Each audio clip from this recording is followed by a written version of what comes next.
మేన లగ్నం, మేనరాశి. ఈ లగ్నానికి లగ్న మరియు దశమాధిపతి అయిన గురు భగవానుడు 3వ ఇంట్లో ఉండడం వల్ల శారీరక ఆరోగ్యం, శారీరక దృఢత్వ, వృత్తిపరంగా మంచి ఇంప్రూవ్మెంట్ కలగడం లాంటి పరిణామాలు జరిగే అవకాశం ఉంది. కమ్యూనికేషన్స్ మారుతీరు మెరుగుపడడం, సోదర సోదరి వర్గీయుల సహాయ సహకారాలు లభించడం, ఇట్లాంటి పరిణామాలు ఫలితాలు జరిగే అవకాశం ఉంది. అలాగే మీరు ఏదైతే అనుకుంటున్నారో దానికి తగ్గట్టు 10 మందిని మెప్పించి ఒప్పించగలుగుతారు. అలాగే వివాహ ప్రయత్నాలు చేసే వాళ్ళకి వివాహపరమైన అనుకూలమైనటువంటి లైఫ్ పార్ట్నర్ అంటే జీవిత భాగస్వామి లభ్యమయ్యే అవకాశాలు పరిపూర్ణంగా గోచరిస్తున్నాయి. అలాగే భాగ్యాభివృద్ధి నిల్వధనం బాగా పెంపొందుతుంది. బంగారు ఆభరణాలు కొనుగోలు చేస్తారు. ఆల్రెడీ చేసి ఉంటే కనుక వాటి యొక్క విలువ కూడా బాగా పెరుగుతుంది. అలానే కట్టిన ఇల్లు, అపార్ట్మెంట్లు ఇట్లాంటివి కొనుగోలు చేసే అవకాశాలు బాగా ఎక్కువగా కనబడుతున్నాయి. కాబట్టి ఈ సమయంలో ప్రయత్నిస్తే ఆ పరమైన అభివృద్ధి ఇలాంటివి బాగా కనబడుతున్నాయి. అలాగే విద్యార్థులకి విద్యాపరమైన లాభాలు ఇట్లాంటివి కూడా గోచరిస్తున్నాయి. అలాగే ధనపరమైనటువంటి లాభాలు, వ్యావహారికపరమైన లాభాలు కూడా చేకూరుతాయి. అలాగే విద్యార్థులు వారు చదివిన క్వశ్చన్స్ ఎగ్జామ్స్లో వచ్చి మార్కులు బాగా సాధించగలిగే అవకాశాలు పరిపూర్ణంగా గోచరిస్తున్నాయి. అలాగే లీగల్ విషయాల్లో కొద్దిగా మిశ్రమమైన ఫలితాలు కలిగినప్పటికీ అంతిమంగా అనుకూలమైన ఫలితాలే కలిగి మీరు బయటపడగలిగే అవకాశాలు ఎక్కువగా కనబడుతున్నాయి. అలాగే అనవసరమైన ఖర్చులు మాత్రం కొద్దిగా ఎక్కువగా అయ్యే అవకాశం ఉంది. శత్రురోగ రుణాది పీడలు అధికంగా ఉంటాయి. కాబట్టి ఈ విషయంలో తగు జాగ్రత్తలు తీసుకోగలరు. అనవసరమైన జర్నీల వల్ల ధన నష్టం కూడా జరిగే అవకాశం ఉంటుంది.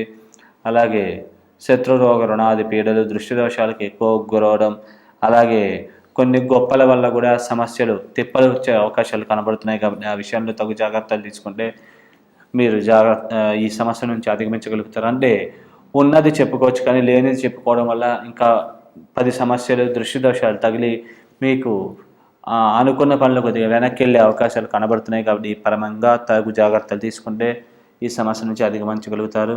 అలాగే వృత్తిపరంగా కూడా టెన్షన్లు, మానసికమైన ఒత్తిడి ఇట్లాంటివి మాత్రం కొద్దిగా అధికంగా కనబడుతున్నాయి, గోచరిస్తున్నాయి. కాబట్టి ఈ పరంగా తగు జాగ్రత్తలు తీసుకుంటే ఈ సమస్యల నుంచి బయటపడగలుగుతారు, అధిగమించగలుగుతారు. అలాగే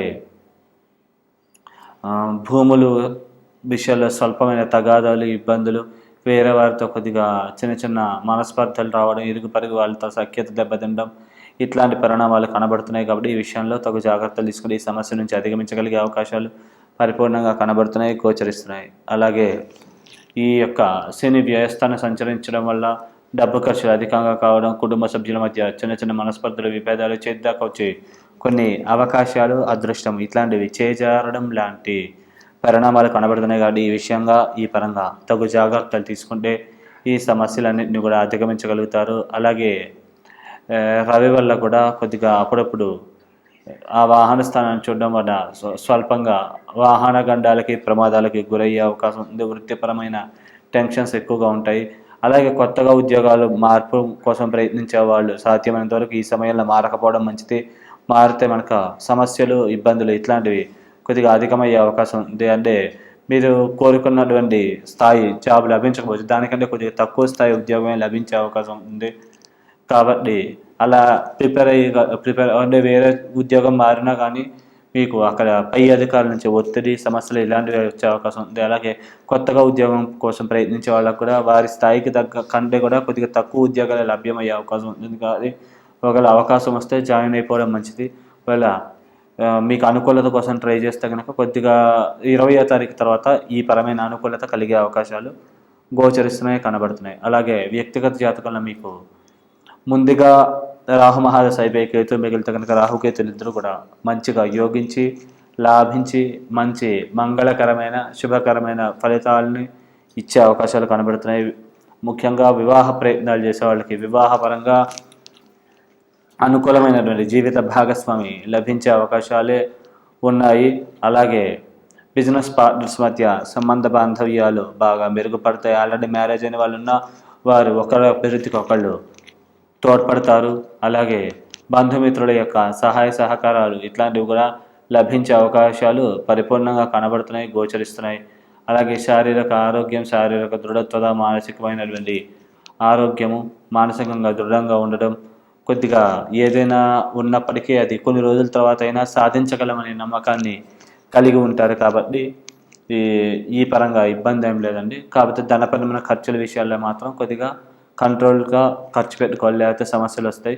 ఈ పరంగా తగు జాగ్రత్తలు తీసుకుంటే ఈ సమస్యలన్నీ కూడా అధిగమించగలుగుతారు. ఒకవేళ వ్యక్తిగత జాతకంలో కనుక ముందుగా కేతు వైపు రాహు మిగిలితే కనుక శారీరక ఆరోగ్యం దెబ్బతినడం, సెల్ఫ్ కాన్ఫిడెన్స్ దెబ్బతినడం, కొద్దిగా వివాహ ప్రయత్నాలు కొద్దిగా చెడిపోవడం, అంటే దగ్గర కొద్ది సంబంధాలు పోవడం, అలాగ భార్యాభర్తల మధ్య విభేదాలు, బిజినెస్ పార్ట్నర్స్ మధ్య విభేదాలు, ఇలాంటి సమస్యలు కనబడుతున్నాయి. మానసికమైన అశాంతి, చికాకులకు గురవడం, కాబట్టి ఇలాంటి సమస్యలు కనబడుతున్నాయి. కాబట్టి ఈ పరంగా తగు జాగ్రత్తలు తీసుకోగలరు. అలాగే అప్పుడప్పుడు కొన్ని సందర్భాల్లో విడాకులకు కూడా దారితీసే అవకాశం ఉంటాయి. కాబట్టి ఈ విషయాన్ని గమనించుకొని జాగ్రత్తగా వ్యవహరిస్తే కనుక ఈ సమస్యలన్నింటి నుంచి అధిగమించగలుగుతారు.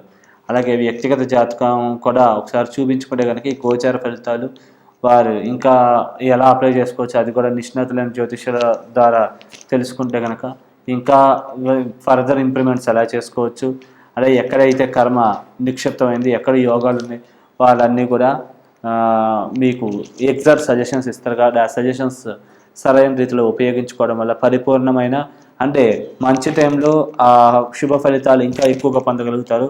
అలాగే ఏదైనా బ్యాడ్ టైం ఉంటే కనుక ఆ అశుభ ఫలితాలు, ఆ పరిణామాలన్నింటిని గురించి కూడా సాధ్యమైనంత వరకు అధిగమించగలిగే మార్గాన్ని వారు సూచిస్తారు. కాబట్టి నిష్ణాతులైన జ్యోతిష్యుల ద్వారా సరైన పరిహారం చేసుకోవడం ద్వారా చాలా వరకు సమస్యల నుంచి అధిగమించగలుగుతారు. సరైన సమయంలో సరైన ఫలితాలు పొందగలుగుతారు. చెడు ఫలితాలు, దోషాలు ఉన్నా కానీ వాటి నుంచి చాలా వరకు 30-40% అధిగమించగలిగి మీరు అనుకున్న రంగంలో మీరు ముందుకు వెళ్ళగలుగుతారు.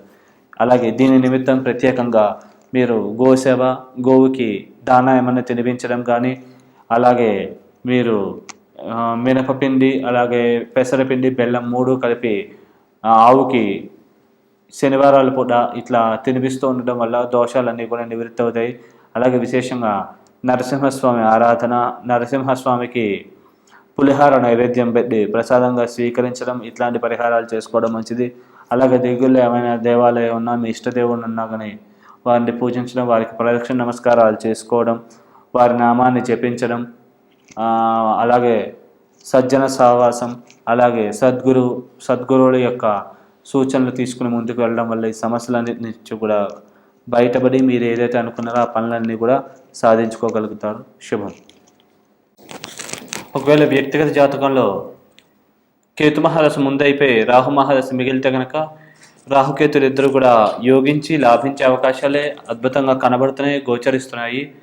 మీకు అంటే కమ్యూనికేషన్ స్కిల్స్ మారుతీరు బాగా మెరుగుపడడం, సభలలో అనర్గళంగా ప్రసంగించగలగడం, 10 మందిని మెప్పించి ఒప్పించగలగడము, సోదరి వర్గీయుల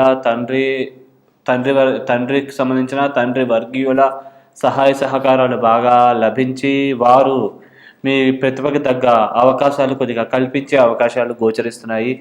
అలాగే మీకు అన్ని పరాలుగా కూడా చివరిదాకా లంక్షన్ పెట్టినప్పటికీ కూడా అనుకోని విధంగా అదృష్టం కలిసి వచ్చి మీరు అనుకున్న పనులన్నింటిలో కూడా విజయాలు కూడా సాధించగలుగుతారు.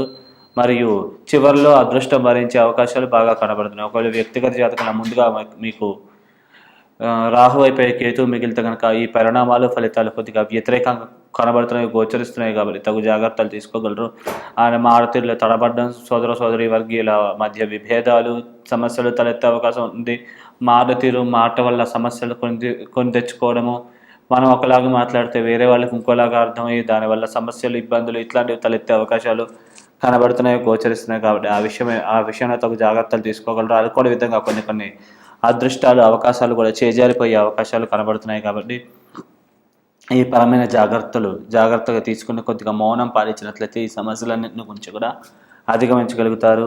అలాగే మీరు వ్యక్తిగత జాతకంలో ఈ దోషాలన్నింటినీ కూడా అధిగమించగలిగి మీరు అనుకున్నవన్నీ పరిస్థితికి అన్నిటికీ చేరుకోవాలనుకుంటే కనుక దైవిక బలం, శక్తి పెంపొందించుకోవడం నిమిత్తం విశేషముగా సుబ్రహ్మణ్య స్వామి ఆరాధన, స్వామికి సంబంధించిన స్తోత్రపారాయణ, అభిషేక అర్చనాదులు ఇట్లాంటివి చేసుకోవడం మంచిది. అలాగే ప్రదక్షిణ చేసుకున్న అది కూడా మంచిగా జరుగుతుంది దానివల్ల కూడా. అలాగే ఓం శరవణ భవాయ నమః మంత్రాన్ని ప్రతిరోజు జపించడం వల్ల కూడా మీకు శ్రేష్టత చేకూరుతుంది. అలాగే కుదిరినంత గోసేవ, బ్రాహ్మణ సేవ, మీకు శక్తి స్తోమత ఉంటే కనుక శనీశ్వరుడికి జపాలు చేయించుకోవడం వల్ల మీకు మంచి జరుగుతుంది, మేలు చేకూరుతుంది. శుభం.